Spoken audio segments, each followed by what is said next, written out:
I would like to acknowledge all of the correspondence, the emails, the letters, the calls to me, not just from my constituency but from other places in Ireland and even from outside Ireland, expressing a wide range of views. For repeal, against repeal, pro-choice, pro-life and views in between. And regardless of my own views, I respect all of those views.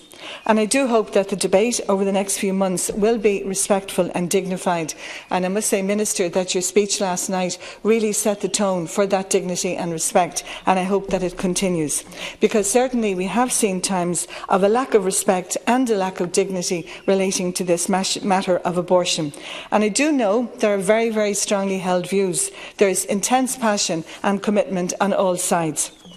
I've listened to a wide range of views and I've tried to be open to all of them.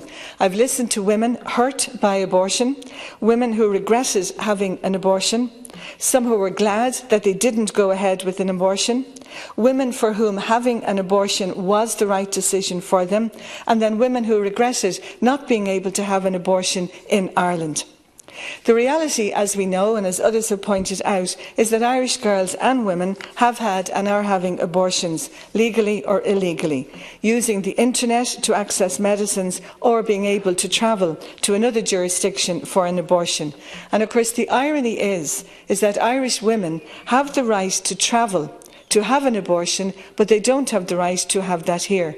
And of course, it's those Irish women who can afford this, who have the means and the finance to do so. And of course, that is discriminating against those Irish women and girls who do not have that facility. We've been listening to the figures over the past day or two. So over 3,000 women who travelled in 2015, a further more than 3,000 in 2016. They're the ones who travelled to England and Wales, and we don't know the figures of those who travelled to other jurisdictions. And it was very telling last night when, Minister, you gave the details from each of the counties. And of course what was significant there is that there are women from every part of Ireland who are travelling for that abortion. Or else we have also the figures then of those who are accessing abortion pills online.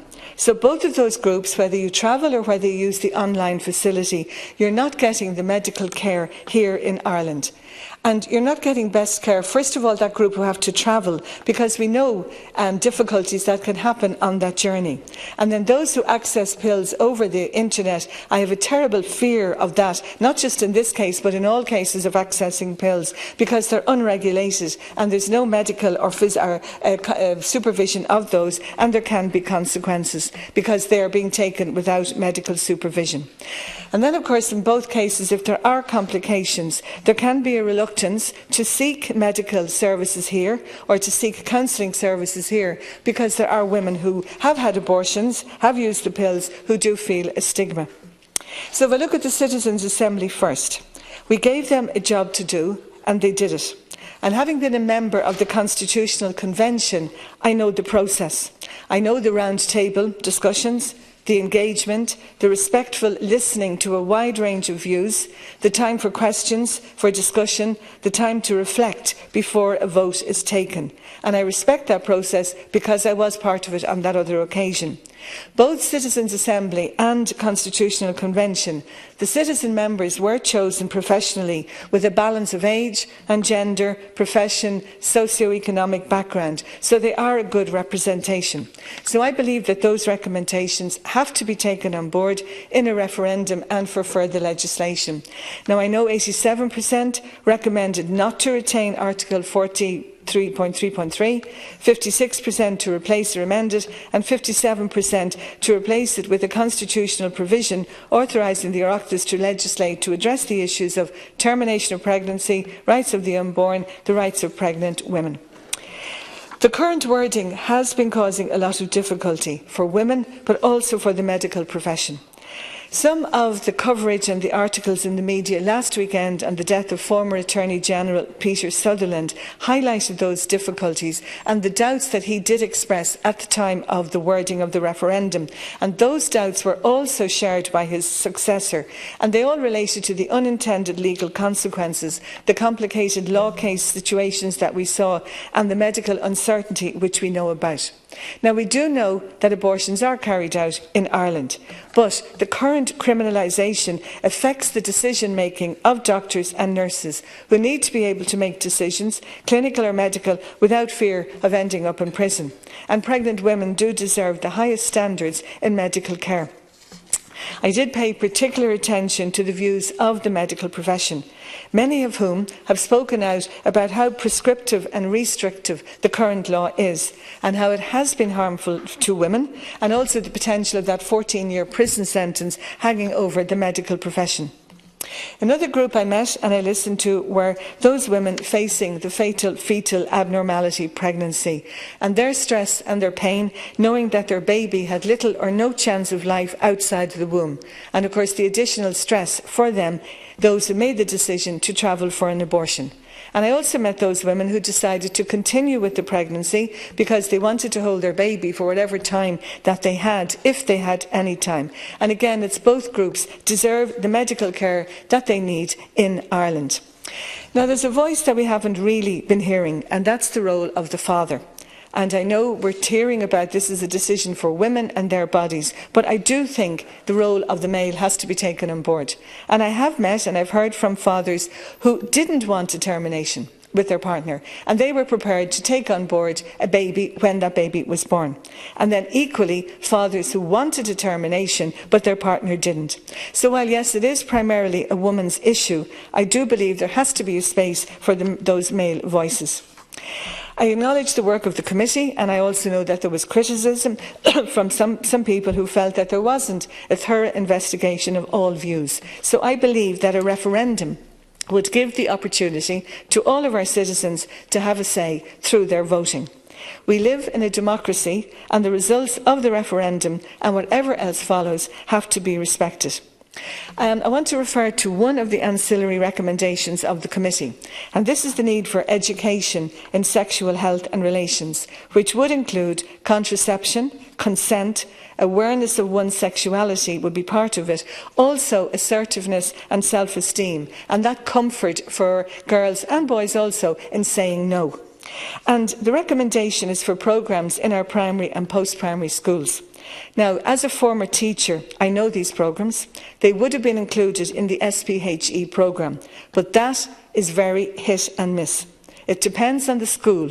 It depends on the principal and other factors, and it also depends on the teacher, his or her willingness to get involved, on their skills set, and also on them being comfortable in doing this work. And of course that will come from the training of teachers on how to deliver those programmes, because that class can't be an add-on to fill up a teacher's hours at second level. I think there is a need to consider the role for outside agencies, also for community organisations, to come into schools on these particular programmes. And the work I've been involved in with schools in the constituency on substance misuse, I've also been making the same points in relation to delivering programmes in school. Programmes on intervention and awareness, and there is a need for the community to come in on these for the same reasons that I've given about teachers delivering the sexual education programmes. What we've been seeing from young people is an increase in sexually transmitted illnesses, especially among those who are under the influence of substances, either legal or illegal. And then we also have the numbers of those who are availing of the services of the Rape Crisis Centre, and very sadly those who don't avail of those services. And that's the reality of life. So I really recommend, support that ancillary recommendation. And also the other recommendation, ancillary one, of improved access to reproductive healthcare services, which would include perinatal hospice care. And it is girls and women, I think, from the lower socio-economic groups who lose out badly when it comes to access to that reproductive health care. It's interesting to read about Holland. They have liberal abortion laws, but low abortion rates. And they also have the highest rate of planned pregnancies in the EU. But they also have liberal and extensive education programmes in schools. They have very excellent counselling services for those with crisis pregnancies, and also a comprehensive health care. Now, when we were debating Deputy Claire Daly's bill a few years ago, I said then I wasn't in favour of abortion with no time limits. So I'm glad to see that the recommendations do refer to specific time limits. I was also then in favour, of availability of abortion then for people who are raped. But I have been listening to the committee, and I do accept that it would be unreasonable that there would be included a precondition for the reasons that they give in the difficulties relating to rape. Now, I would hope that any girl or woman who has been raped, that they would refer it to the authorities, but we know that that doesn't happen, and we don't want to make situations any more difficult.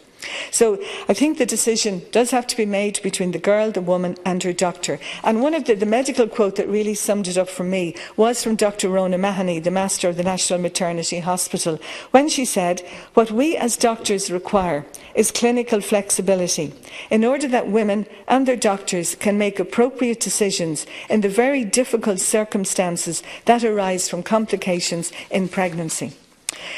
So, trying to summarise, it would be great. I'd love to live in a country where there were no unplanned pregnancies, where there were no crisis pregnancies, where there were no pregnancies with fatal fetal abnormalities, but that's not the reality. The reality is that Irish girls and women are making the decision to avail of abortion.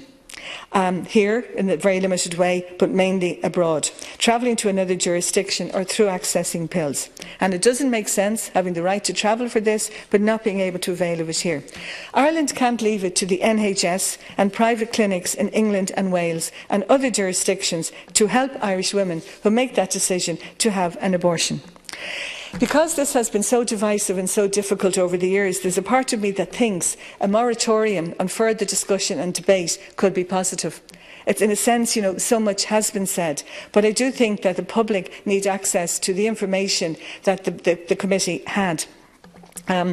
I know that the moratorium is not going to happen, but I do think what's needed is to get on with the referendum, to put the recommendations to the people, because they were the ones who decide, and that we need to pursue as soon as possible. I've heard listen to people saying about having the referendum in May and the various reasons for that, and I agree with them, but I think that should apply to all referenda so that we can encourage those younger voters who do take off for summer months to work abroad and whatever, that they can vote in all the referenda that we hold in this country.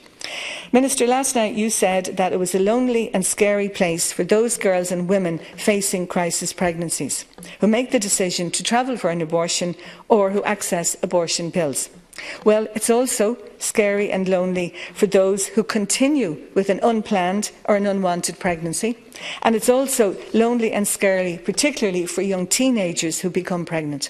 And all of those people deserve the best medical care in Ireland and the space to make the decision that's best for them, with their doctor, in a calm, non-judgmental atmosphere and not under undue pressure to make decisions that they are not comfortable with. And then finally, the terms pro-choice and pro-life, I don't think they're really helpful, because I think all of us are pro-life. We all value life, but we are also all in favour of being able to make choices and to make decisions.